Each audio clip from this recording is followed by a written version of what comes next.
ഇപ്പോൾ കേരളത്തിലുള്ള ഒട്ടുമിക്ക ആളുകളും മനസ്സുകൊണ്ട് ഒരുപാട് ആഗ്രഹിച്ചുകൊണ്ടിരിക്കുകയാണ് അർജുൻ എന്ന മനുഷ്യൻ ജീവനോടെ തിരിച്ചു വരണമെന്ന്.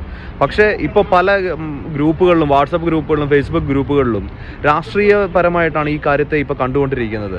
കോൺഗ്രസ് ഭരിക്കുന്ന കർണാടകയിൽ, കമ്മ്യൂണിസ്റ്റ് ഭരിക്കുന്ന കേരളത്തിൽ നിന്ന് ഒരു സഹായവും ചെയ്യാൻ സാധിക്കുന്നില്ല. കേന്ദ്രത്തിൽ നിന്ന് ആരും തിരിഞ്ഞു പോലും നോക്കുന്നില്ല. നമ്മുടെ മലയാളിയായിട്ടുള്ള സുരേഷ് ഗോപി കേരളത്തിനും തമിഴ്നാടിനും വേണ്ടി എല്ലാം സംസാരിക്കുന്നു പറഞ്ഞ ആളാണ്. കേന്ദ്രത്തിൽ ഇത്രയധികം പിടിപാടുള്ളൊരു മനുഷ്യനാണ്. പക്ഷേ പുള്ളി ഇതുവരെ ഒന്നും സംസാരിച്ച് ആരും കണ്ടില്ല. ഇത് സാധാരണക്കാരനായ ഒരു മനുഷ്യനായതുകൊണ്ടല്ലേ ഈ രാത്രി 10 മണി കഴിഞ്ഞപ്പോൾ പ്രതികൂല കാലാവസ്ഥയായി ഈ പരിപാടി നിർത്തിവെച്ച് ഈ 2 ദിവസമായി ഇങ്ങനെ കയറി പോകുന്നത്.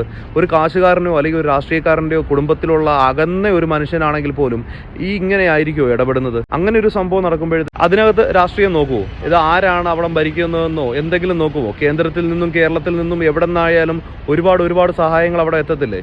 ഇതൊരു സാധാരണക്കാരനാണ്. സാധാരണക്കാരന് സംഭവിച്ചു കഴിയുമ്പോൾ ഇതെല്ലാം രാഷ്ട്രീയ